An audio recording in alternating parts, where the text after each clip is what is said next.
Good evening everyone. నేను ఈరోజు 2 trades తీసుకున్నాను. ఒక ట్రేడ్ ఇక్కడ ఇచ్చాను నేను ఈ గ్రీన్ జోన్ దగ్గర. సో ఆ ట్రేడ్ ఎస్ఎల్ హిట్ అయింది. నేను ఆ ఇన్ఫర్మేషన్ ఆల్రెడీ టెలిగ్రామ్లో ఇచ్చాను. దాని తర్వాత నేను మళ్ళీ ఎస్ఎల్ హిట్ అయిన తర్వాత రీ ఎంట్రీ తీసుకున్నాను. ఎందుకు తీసుకున్నానంటే మార్కెట్ అక్కడ నుంచి డౌన్ఫాల్ అవుతుందని నాకు తెలుసు.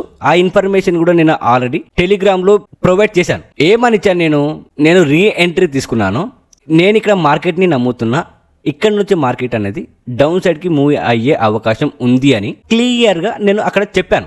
దాని తర్వాత మార్కెట్ 1:1 ఇచ్చింది. నేను 50% బుక్ చేసేమని నేను టెలిగ్రామ్లో కూడా అప్డేట్ చేశాను. దాని తర్వాత మార్కెట్ మనం అనుకున్న డైరెక్షన్లోనే మూవ్ అయింది. అండ్ 90% టార్గెట్ హిట్ అయిన తర్వాత నేను 70% బుక్ చేసుకోమని నేను చెప్పాను. దాని తర్వాత మార్కెట్ ఫుల్ టార్గెట్ అనేది ఇచ్చేసింది. సో అదే చెప్తున్నా, మనం ప్రాసెస్ని ఫాలో అయితే చాలు. స్ట్రాటజీ పైన మనకు నమ్మకం ఉండాలి. మనం ఎండ్ ఆఫ్ ద డే ప్రాఫిట్లో ఉంటాం. సో మనం ఒక ట్రేడ్లో లాస్ అయిన సరే నెక్స్ట్ ట్రేడ్లో మనం ప్రాఫిట్ తీసుకోగలుగుతాము. అది ఎప్పుడు అంటే మన స్ట్రాటజీ పైన మనకు నమ్మకం ఉన్నప్పుడు. ఆ నమ్మకం రావాలంటే స్ట్రాటజీ పైన వర్క్ చేయాలి. మరిన్ని ఇట్లాంటి ట్రేడింగ్ కంటెంట్ గురించి ప్రతి ఒక్కరు ఫాలో అవ్వండి. Thank you. Have a great day.